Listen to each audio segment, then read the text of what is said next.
afternoon, everyone, and thank you for making time for this session. I'm honored this afternoon to be moderating today's discussion on expanding HIV prevention through community pharmacies in South Africa, lessons from implementation.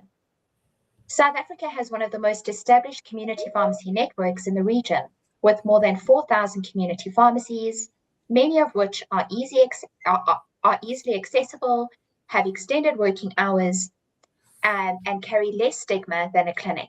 On paper, this makes it the obvious channel for expanding access to PrEP and other HIV services. But since PrEP's registration in the country and implementation in 2016, uptake has remained low, and continuation has been a persistent challenge.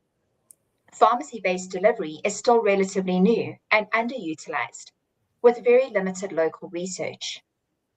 That is exactly what makes today's topic important. We're not only here to talk about theory, but about what actually happens at the pharmacy counter, the workflow pressures, the training gaps, the client comfort, referral pathways, and policy development. With that in mind, it is my pleasure to introduce today's speaker, Angela Tembo. Angela is a social scientist at Witwatersrand, the Faculty of Health Sciences, University of the Witwatersrand, Johannesburg, and is a PhD candidate. Her research focuses on person-centered care and expanding access to HIV prevention services through community pharmacies and differentiated service delivery platforms. She serves as a co-investigator on studies evaluating pharmacy-based online HIV prevention services in South Africa, and is also an AfriHigh Implementation Research Institute Fellow at WashU. We look forward to hearing from Angela about what worked, what didn't, and any surprises her team may have encountered along the way. Over to you, Angela. Thank you so much, Deanne, for that wonderful introduction.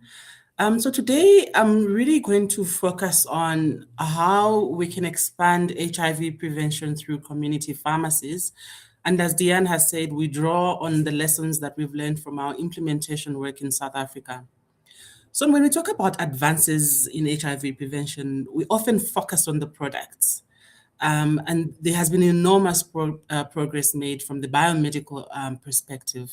So we have the oral PrEP, the dapivirine ring, and injectable cabotegravir and lenacapavir. We also have an expanding pipeline of options available. But having an effective product doesn't necessarily mean that people can access it.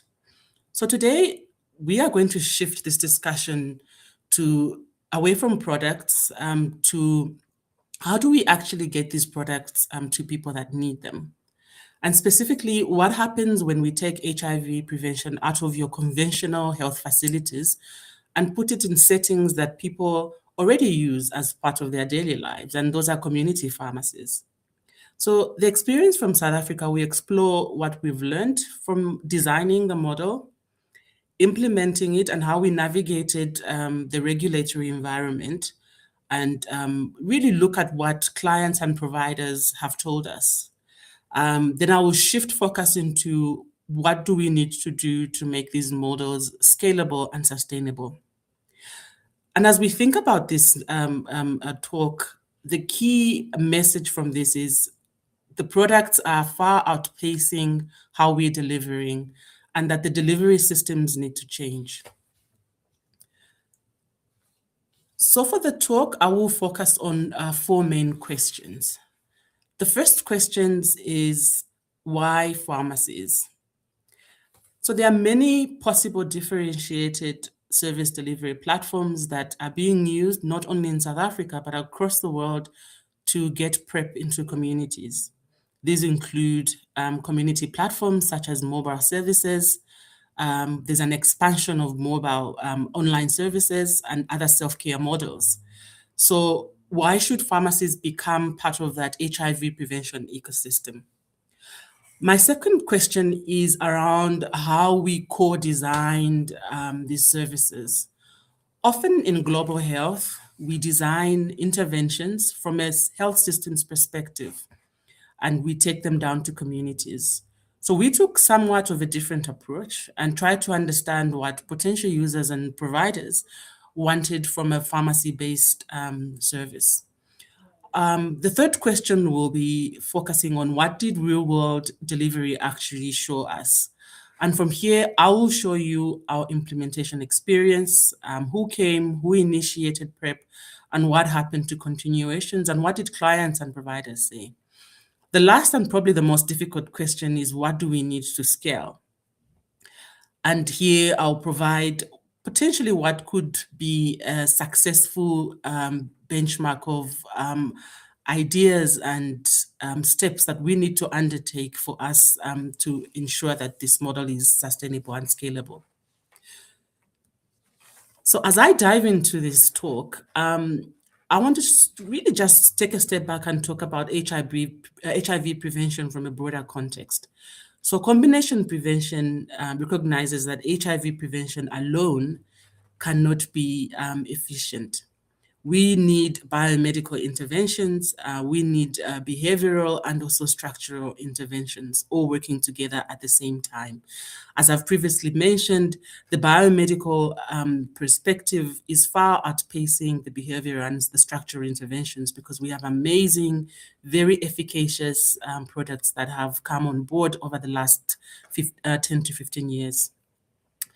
At the same time, the World Health Organization has increasingly emphasized the need for differentiated and simplified PrEP delivery, and this all in an effort to increase access. And there's a really good reason for that. Despite all the major advances, the prevention technology that I've just alluded to in terms of the product pipeline, access has remained considerably below the global ambitions. So in 2023, about 3.5 million people accessed PrEP, far below the 10 million 2025 ambition that was set by UNAIDS. So there's a major and important implementation gap here.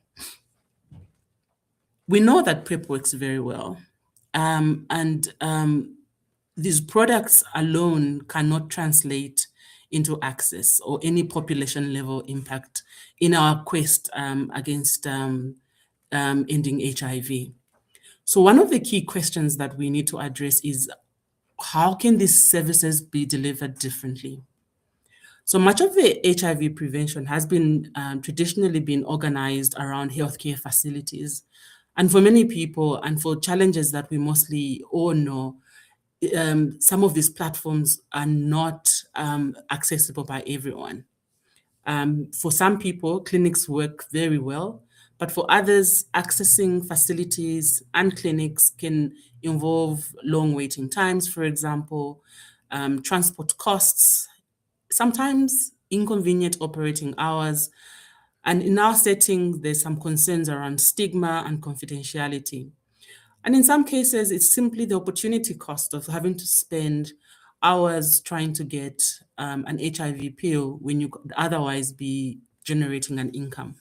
So that distinction is very important. So we are often asked, and we are asking healthy people repeatedly to attend healthcare facilities for prevention. Remember, PrEP is prevention and not really treatment. So their tolerance for inconvenience may be quite different for someone who's actually acutely ill and seeking treatment. So differentiated service delivery asks us to rethink this. And rather than asking, how can we ask more people to come in and access these services, we should be asking, how do we bring these services closer to where people already convene and platforms that are already accessing? So in terms of the pharmacy sector in South Africa, we have approximately 4,300 registered community pharmacies. And this network really brings together healthcare services closer to where people live and work. This is already an existing infrastructure, so we don't have to build new clinics, we don't have to employ new workforce. So pharmacies already exist in communities and commercial centers in some places, often close to where people live, work, and shop. The sector has grown by approximately 20% since 2021, according to the data that we've presented here. And these are not only medicine dispensing outlets. So pharmacies provide an array of services, and linked to HIV, they provide HIV testing. ART PrEP and PrEP is available via prescription, but they also offer contraceptives, immunizations, and also management of non-communicable diseases. The existing regulation ensures that pharmacies are routinely inspected, and therefore this platform provides an attractive opportunity for us to expand other services. So the question here, and we tried to answer before we started, is how can we leverage this existing network to increase access to HIV prevention services?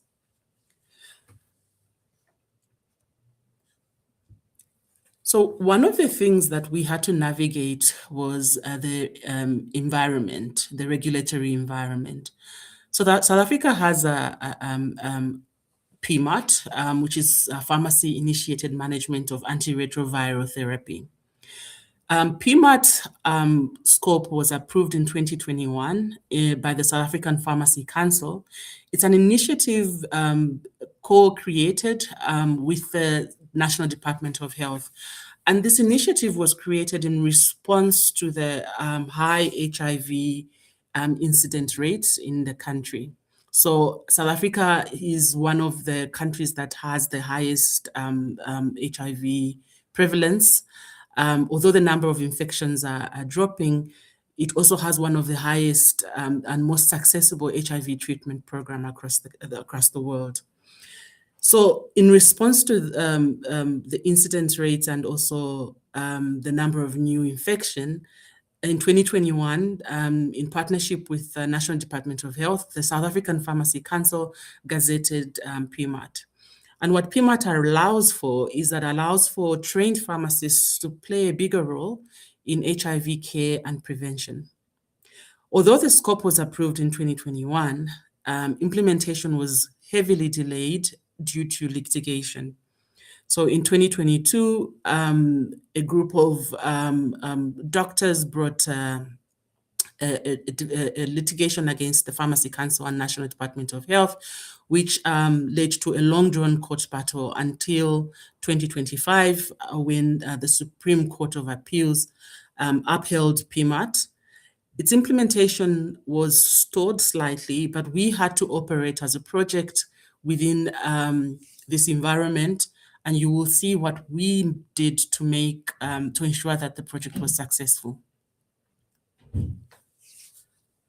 So one of the things that is important as we think about HIV prevention is bringing potential users and providers to the table to ensure that we are designing services appropriate for the users and that the services will be easily and understandably be provided for by the providers.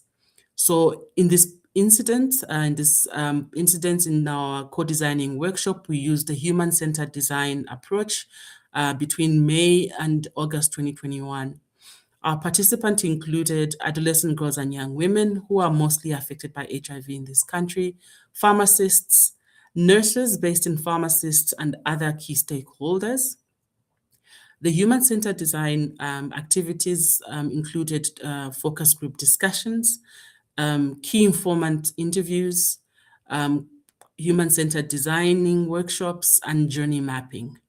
We use thematic analysis to identify key barriers, preferences, and service design priorities. And you can see from this table what emerged as the defining theme across all the interviews and the activities was that services should be provided confidentially and without any judgment. Other key features that emerged included the convenience and speed, and this really spoke to shorter waiting time and easily accessible information, including the services. The trust and comfort also came up quite strongly among young people, and also the fact that they needed information and support to navigate their PrEP choice and the PrEP HIV prevention journey. In addition to the human-centered design processes, we interviewed providers to understand the actual packaging of services. And between May and July 2023, we interviewed mostly pharmacists, nurses, and also potential clients. And the key themes that emerged here that really helped us shape our package of services included the emphasis on healthcare worker training.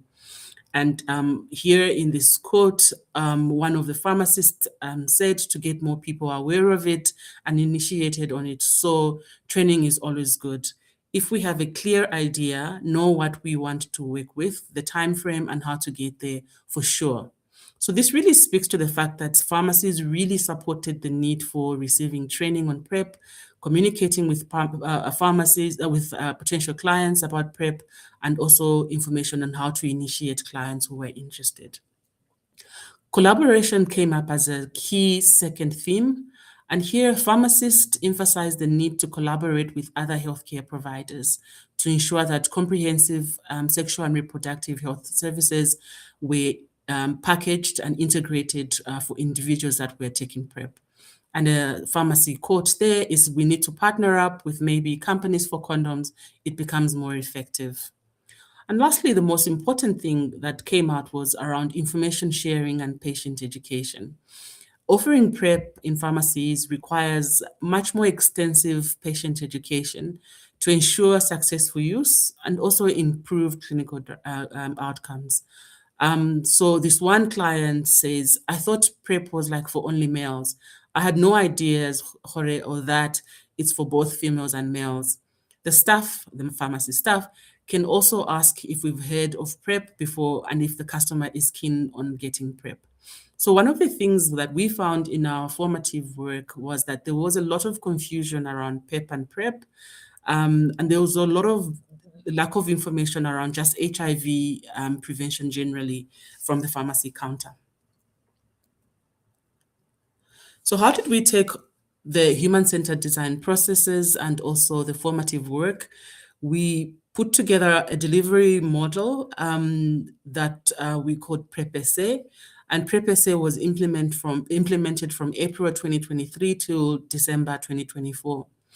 The main objective for PrEP-SA was to assess the acceptability, feasibility, and suitability of community pharmacies to deliver comprehensive HIV prevention services.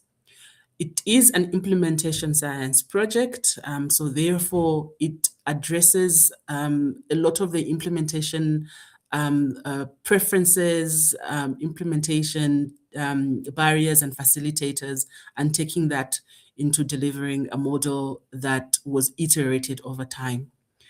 The patient journey was mapped together with the clients and the providers. So the first step would be the clients would access the pharmacy. The nurse in the pharmacy would conduct the assessment. Then a remote doctor will prescribe the PrEP, and then the pharmacist would dispense. And this hybrid model was a result of the regulation, because we didn't have PMAT at the time. So we had to make use of a multidisciplinary team that in this case involved a nurse. Most pharmacies in South Africa have a nurse, a remote prescribing doctor. Again, here we leveraged the fact that South Africa has a big telemedicine industry. And then lastly, the pharmacist was still involved from a dispensing and counseling perspective. PrEP was integrated with other SRH services. So we integrated PrEP with PEP, obviously HIV testing as an entry point, STI care and management, and family planning for young women, women of childbearing age. The project was implemented in 14 community pharmacies across 4 metropolitan cities, urban cities, in 2 provinces, Gauteng and in the Western Cape.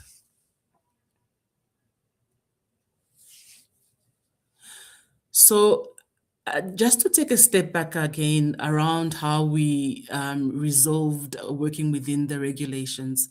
So although PMAT was created as a pathway for a pharmacist-led HIV services, that litigation that I talked about earlier was delayed delayed a lot of the implementation of full PMAT services. So therefore, the multidisciplinary team for us really worked in our favor. And I think I've already alluded to this in my previous slide, that the counseling and the assessments were nurse-led.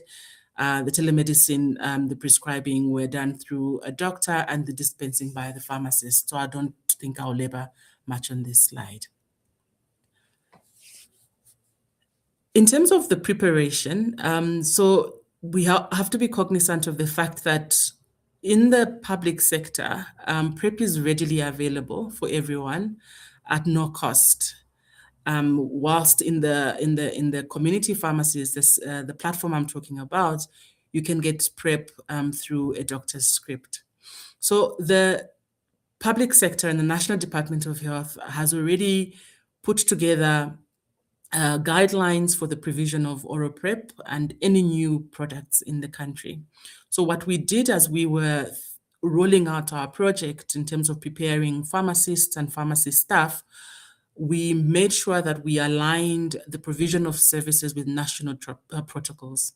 So training for oral PrEP, the Tembo ring, which was one of the options available to our clients, and injectable cabotegravir, as well as post-exposure prophylaxis, was provided by the National Department of Health.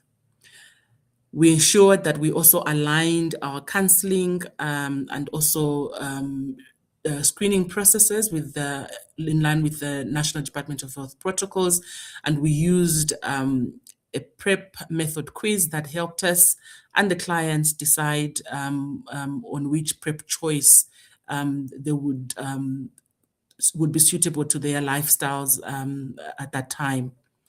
So all pharmacy staff were trained on study protocols, including people who were working in the pharmacy dispensary, in the aisles, and also cashiers, to ensure that we provided uniform messaging around HIV prevention.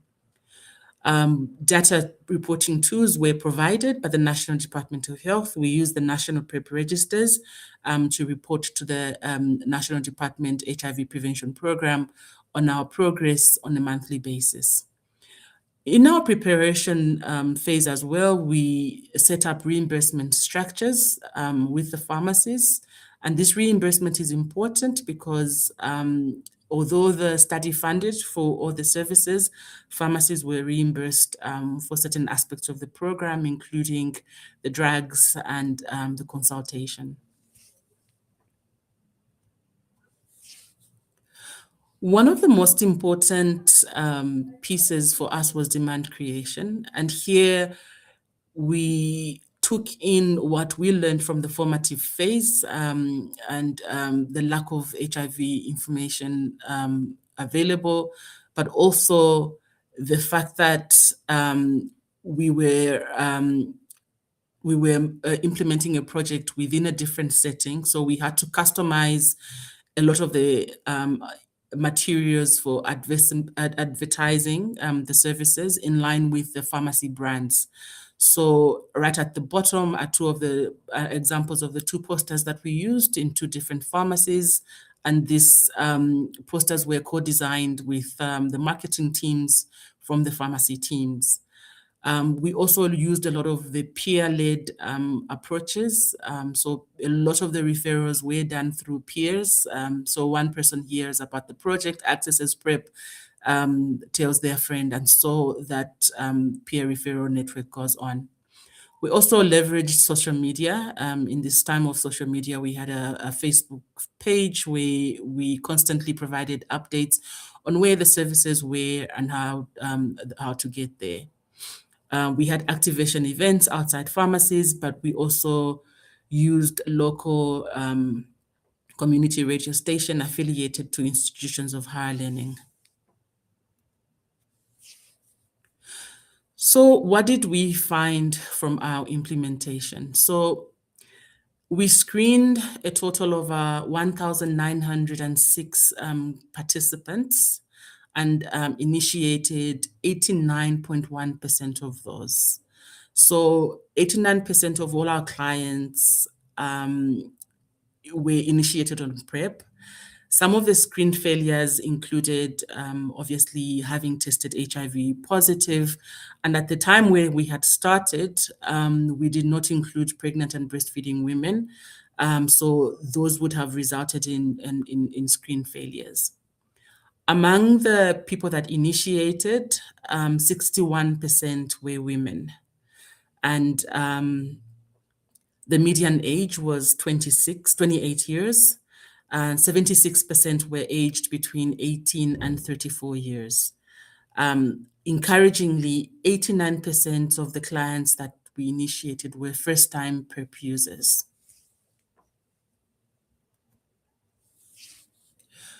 In terms of PrEP continuation and re-engagement, the key finding here is that about 49.3% of our clients who had initiated returned for their scheduled visits over time and at month 1. And this declined over time to about 15% by month 13. And I just have to say here that this is really indicative of all the other PrEP programs in the country where that continuation sort of tapers off after month 1.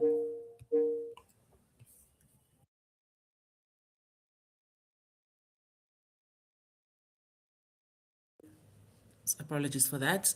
In terms of PrEP engagement, 244 out of our 1,698 clients, or 14.4%, reinitiated PrEP after an interruption. Some of the factors associated with PrEP reinitiation included clients between 25 and 44 years, those who are self-employed, and clients with a monthly income of more than $277.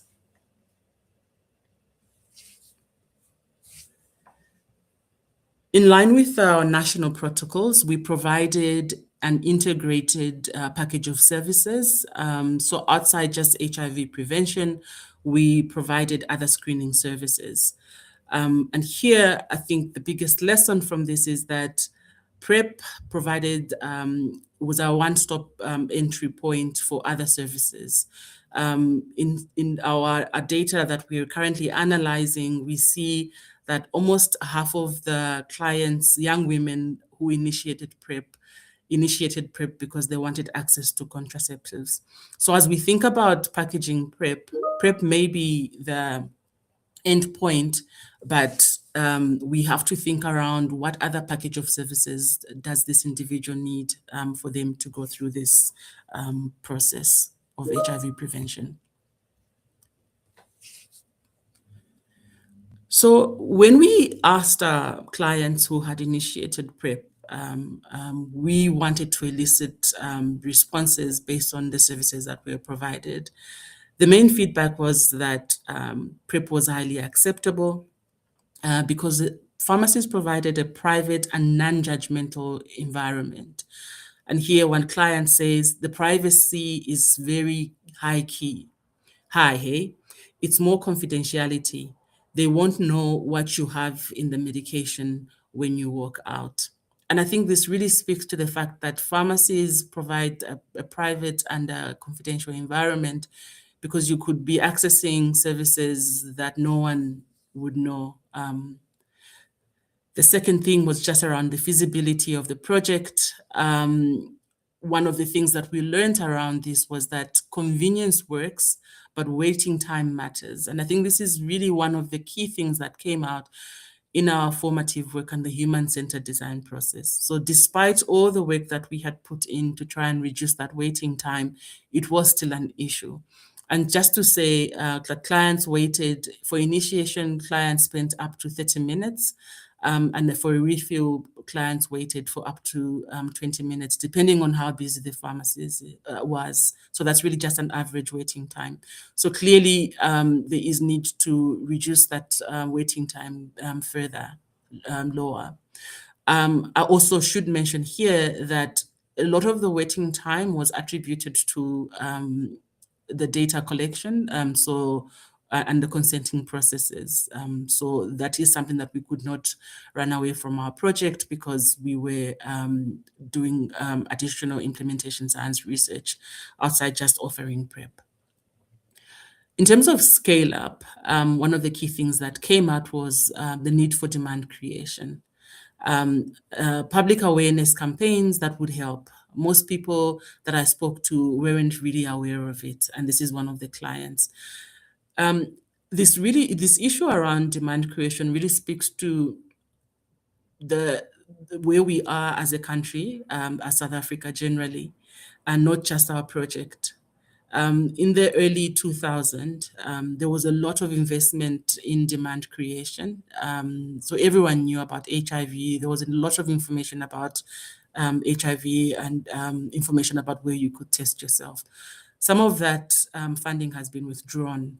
So there's very little political public awareness campaigns that are running anymore.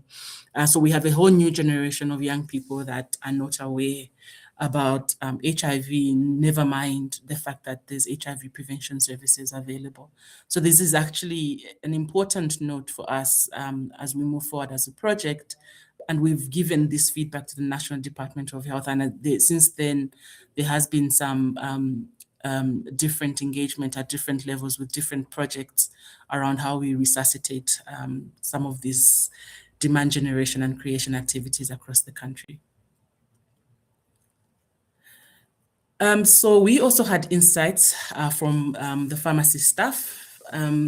Key insights came from 3 nurses, pharmacists and pharmacy assistants, 7 of them, and 1 pharmacy manager.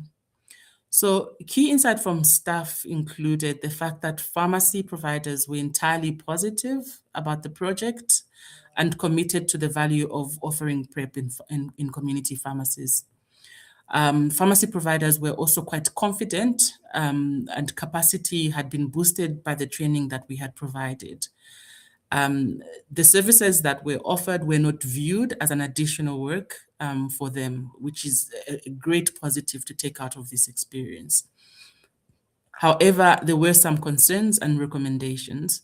One of the concerns was the cost of PrEP within the private sector, which may potentially affect adherence and retention. So we have a cohort of people that we've started on PrEP.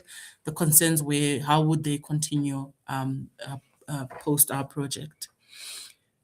Because there was a telemedicine component, internet connectivity issues really led to longer waiting times for the telemedicine doctor. And that substantially added to, I think, one of the concerns that was previously raised by one of the clients. And then lastly, clients had varied knowledge about PrEP. And again, here, really, this speaks to the public campaigns because there was confusion about ART, PrEP, and PEP. And this is nothing that the project alone can fix. It has to be a national concerted effort. So as we move along, the key lessons and recommendations from the project's setup, we published this work last year, but the key thing that came out from this that we, are important to share are the fact that, recruiting pharmacists is important. We had a checklist that we had developed that ensured that we identified the right pharmacies to be able to participate in the project. A lot of that looked at space availability. It looked at availabilities of SOPs and clean audits. But what is important as we think about this is that the services cannot provide themselves without the staff being reimbursed for their work.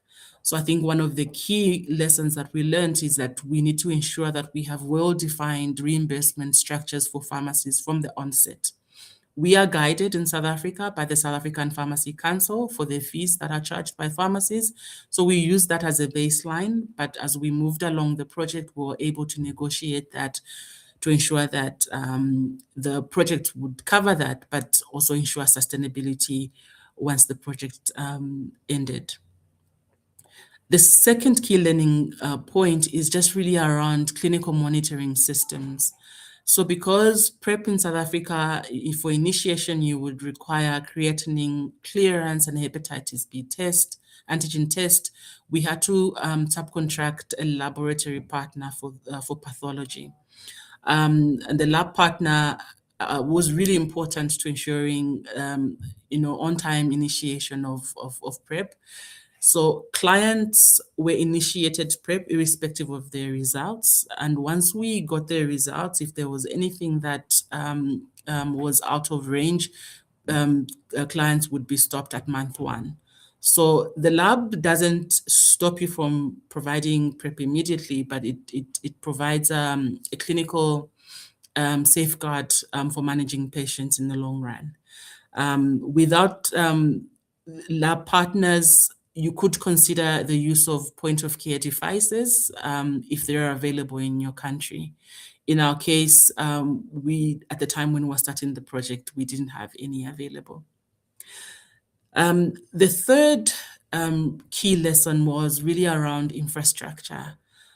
So outside ensuring that the pharmacies can provide the services from an auditing point of view from the South African Pharmacy Council, we also had to ensure that the infrastructure was adequate, especially for the injectables that require a private consulting room. And then lastly, around demand creation, I think what's important is really meeting people where they are and where they congregate. So in our case, we used a lot of social media, we used community radio stations, and also we used peers for referrals. So the next phase of our project was the introduction of the a longer acting product, injectable cabotegravir.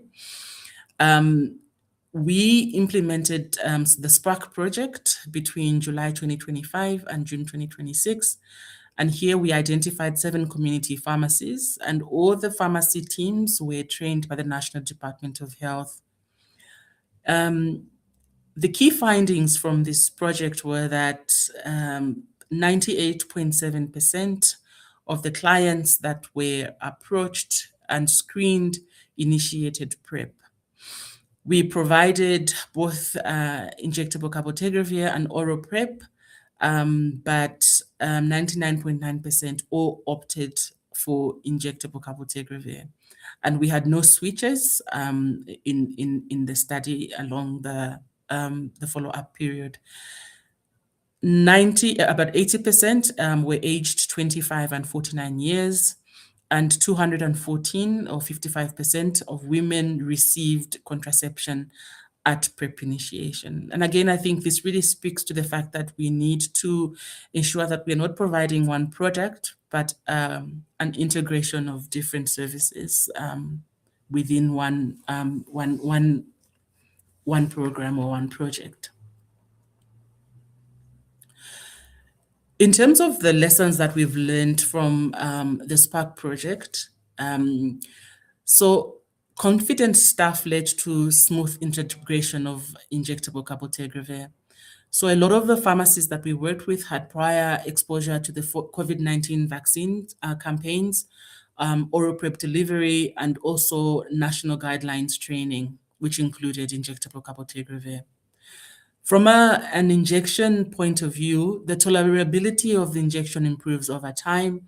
So 32% of our participants reported injection site reactions at baseline, but this significantly dropped over time, suggesting that the side effects do not really pose a significant barrier for continuation. Informed choice counseling was important. It's important to guide the client through to help them make a decision between oral PrEP, injectable PrEP, or any other products that you have available. And these have to really, this is important because you have to ensure that the choice of product as well as other services that they need aligns with their lifestyle preferences and also their risk profiles. So as we think forward on our project, we are now scaling up to 300 pharmacies through the STEP project. So one thing that we've done is that we've been able to demonstrate through this implementation science, through the PrEP-SA project and the Spark project, that pharmacy-delivered HIV prevention services are both feasible, they are acceptable, and that pharmacies are suitable sites for provision of HIV prevention services, and that we were able to integrate these with other SRH services. But the truest test of this model is scale. So as we think about scale to 300 pharmacies across different geographies, we have to think about what is needed for that to happen. So, it's repeatedly ensuring that the 300 pharmacies are delivering the same quality of services across the sites. And what do we need for that? So our current work is really testing 5 systems that we think are critical for this. The first is provincial stewardship. So South African provinces had their own HIV prevention services provision. So the key for this phase of our work is to ensure that we align delivery with provincial prevention priorities. So this, we cannot keep the model as a parallel or a donor researched funded project. This has to be embedded within provincial systems so that it becomes another platform through which services can be delivered. The second really speaks to equity. So if PrEP is available through pharmacies and we enable pharmacies to access government commodities, what this means is that clients can easily access PrEP through this platform at no financial cost, and therefore the finances do not become a barrier. And through here, what we're advocating for is a public-private partnership through the provincial departments of health that allows us to access state commodities at no cost, and that no cost then is passed on to the end user. We're also thinking around integrated data systems, and these systems really will allow for the Department of Health to monitor the use of the commodities at pharmacy level, but also for us to account for the products and report PrEP usage and contribute to their national numbers or the data that is reported at a national level. The other thing that we are testing is really the quality of services and referral pathways. So we are looking at standardizing the quality and monitoring within the pharmacies aligned to the public sector, but also ensuring that the referral pathways are very clear. We understand that there are some limitations with regards to what services pharmacists can provide. So these referral pathways will allow for anything that is outside the scope of work of pharmacies that comes up to be easily referred to the public sector. And then lastly is sustainable financing, and really thinking through how we establish contracting and reimbursement models with the pharmacies. So the key takeaway and messages from this is that pharmacies are a viable platform to increase access to PrEP and SRH services, and as we've been able to demonstrate on our project. Within a South African setting, we have seen that the pharmacist-initiated management of art really catalyzed the pharmacy sector to be able to provide HIV prevention services. So with the court victory last year, PMAT really now presents a great opportunity for the public sector to leverage existing infrastructure and a trained workforce. However, scale requires access to state commodities so that we can subsidize the uninsured and those that can't pay out of pocket. And as we think about the next steps is really testing the pharmacy-led delivery model through PMAT.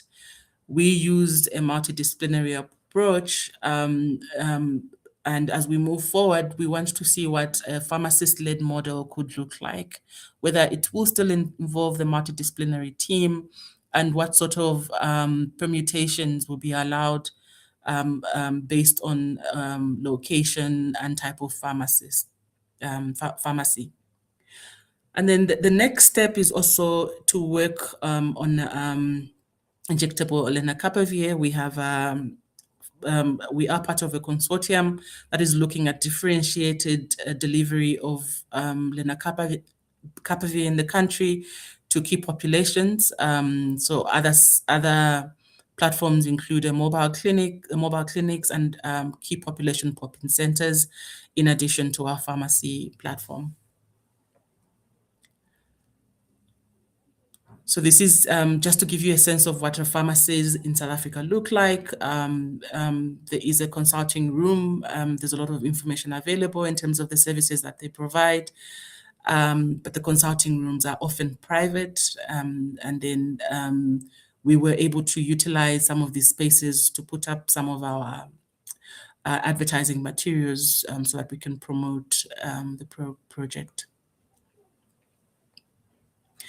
As I close out, I'd like to acknowledge our participating clients and providers, the Prepare Study team, and our key stakeholders, including the Gates Foundation, our funders, the Clicks and Discam corporate pharmacies, but we couldn't do this without the Independent Community Pharmacy Association, which is important to the work that we do.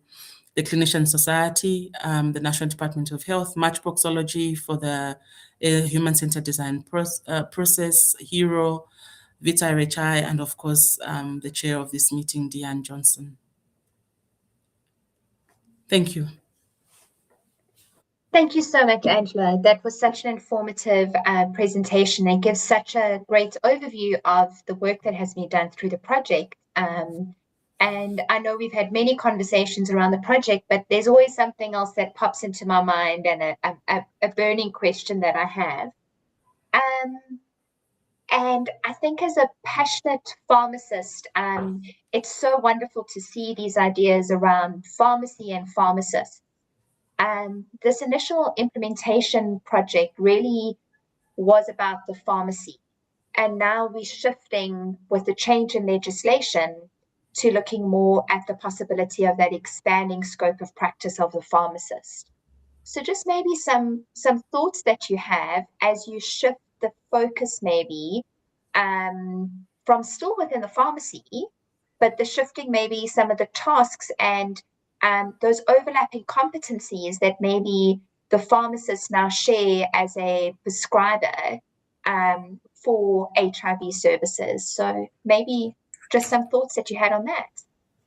Sure. I mean, the initial thought that comes to my mind is just the legitimacy. So before we even go into the pharmacy itself, I think having a legislation that backs the delivery platform itself is a big win for the country, because then the negotiations that we have with the National Department of Health are based within policy and regulation and not just what the project was able to achieve.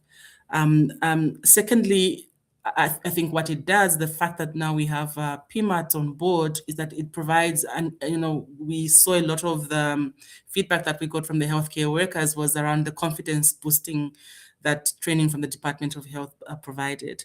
So once we have PMAT on board, I think that will further boost the pharmacists to be able to provide these services and really shift the ownership of the platform from the project, from the Zincha project, to a more pharmacist or a pharmacy-led and owned model.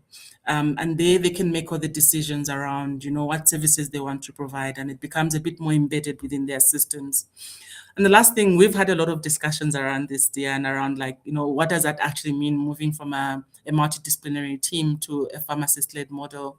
I think surprisingly, I've been speaking to a few pharmacy owners in the last week or so, since we now heard about the limited scope permits that will be issued. And there may be changes in some settings, and in some settings it will continue operating within a multidisciplinary team. But I actually look forward to what if this becomes pharmacist led. I think one of the things that I'm quite passionate about is how does that impact the end user and the person, the client that is accessing the services. I think the biggest win for this is that it reduces the cost considerably, because the cost associated with a telemedicine doctor and a nurse and a pharmacist for this project that was born by the project was very high, and it's something that we've have been thinking through. How do we ensure that moving forward, the cost is affordable by everyone? So we understand within South Africa is we have different type of health seekers. So we have health seekers that would traditionally access the public sector, which is free. But we also have health users that have access to medical aid, for example. So if we start thinking about this being pharmacist led, I think that reduces a lot of the friction between the multidisciplinary team, and to ensure that affordable services are provided, even for those that are on medical aids, and that medical aids come on board and provide this as a part of their prescribed minimum benefits, for example. So I think there's a lot of gains and wins that comes out from this approach, Diane, as we think about the full pharmacist-led implementation. Yeah, absolutely. And I think that distinction between this example of care stretches beyond, it's transferable into a number of different environments based on our experience with public and private sectors. So yeah, I think there's a hopeful, like there's definitely hope on the horizon that we'll be able to reduce the cost and increase access. Right at the beginning, and I think one of your graphs showed that there's quite a significant drop off, and there's quite a buzz at the moment with the long acting PrEP dosage forms that are around, and the possibility of the development of a monthly pill. Where do we see this like having the greatest impact? Like, do we think that we'll be able to retain patients on care for longer? What are your views on that? That's so. I mean, one of the things that as researchers within the public, the global health sector, we've been excited about is some of the research that's coming out where choice is offered. So different studies results from different studies are now coming out. The search study in Uganda, for example, showed that when choice is offered, that actually increases PrEP coverage from about 17 to about 50%, 70%, somewhere there. So I think what choice does is that it allows people to make decisions on what type of product they want based on their current situation and their current preferences and their current lifestyle. We saw it on our Spark project when we offered injectable cabotegravir, we attracted more men, for example. So I think as we move forward in this era of choice, we need to be quite prepared to help support clients make decisions around which products can work for them and help them ensure that they are adherent. But secondly, I think we also need to look at PrEP quite differently, right? I think this is one of the issues that I've had working with pharmacists, is that pharmacists are so, but they want to ensure that there's compliance to medication, but PrEP is a lifestyle choice, right? I think we need to start moving beyond it being a medical product to a lifestyle choice. I will use PrEP when I need it. And how do we ensure that we are providing enough information and support to the client to ensure that when they are at risk, they have access to a pharmacy or a public sector clinic where they can access a PrEP product of their choice. So I think there's a lot there to unpack. We are seeing great data coming out where choice is offered, but we also need to be prepared to ensure that there's enough support to ensure that choice is available. I can go into a whole other area around access and the issues that we've had with access with Kabele and Nakapavir, but I think that's really outside the scope of this discussion. But I think it's also making sure that the products are available, right? It's choice is one thing if you have the products. If you don't have the products, it's not really choice. Absolutely. And I mean, choice comes at a cost. So yeah. I think the points that you raise around public-private partnerships and looking at costing models are so important. I know today's conversation was mainly around PrEP, but what's on the horizon for PEP and treatments within the South African setting? Do you think there are lessons that are perhaps transferable from the work that you've been done in PrEP, and maybe how that may influence other services that pharmacies could offer? Actually, I think it's the other way around. I think South Africa has the most successful HIV treatment program in the world. And a lot of us have really drawn lots of lessons from that work. I think what the whole, and this is really not a South Africa specific example, but the introduction of dolutegravir, for example, was an amazing case study of how you can bring people together from community to pharma to government to researchers. We all were rallying behind one product. And I think as we think about PrEP and a successful PrEP rollout, we have to think of a similar model where we have amazing products, we have amazing science behind all the products, but I think the health systems are just not robust enough to deliver these services. And I think as researchers and communities is how do we take a pause and reimagine what PrEP could look like at scale. Currently, there's a lot of barriers, not in terms of just access, in terms of the platform access or the actual availability of the product, but it's a cost as well, right? Outside the public sector and outside of oral PrEP, all the other products are quite expensive. So how do we start thinking as a community of scientists, a community of people who really want to see PrEP work? I'm quite excited about this monthly pill, Alamatravir, and the potential of, further demedicalizing the provision of HIV prevention. And I think, it's really come at the right time where what happened when we had oral PrEP, Diane, is that we were thinking of demedicalizing. And once we got the injectables, we sort of now went back into almost like a medicalization because you needed the healthcare worker to provide the injection, and you needed the health setting for that to be done.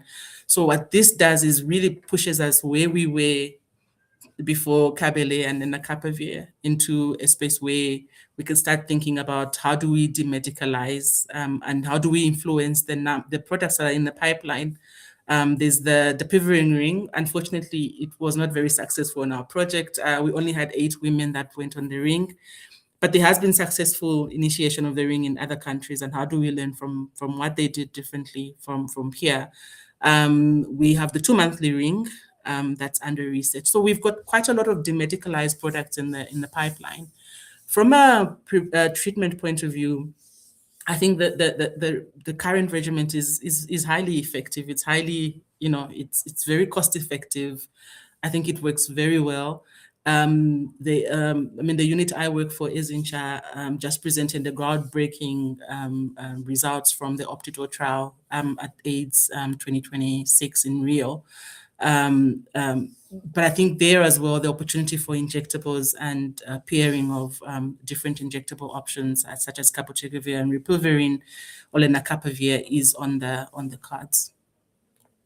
Wonderful. I mean, the future does look bright in terms of us possibly seeing the end to the HIV pandemic. And so I think that we have exceeded our time for today. So thank you so much. Thank you for sharing. And all of your experience and the project findings. We're so grateful to have learned from the project.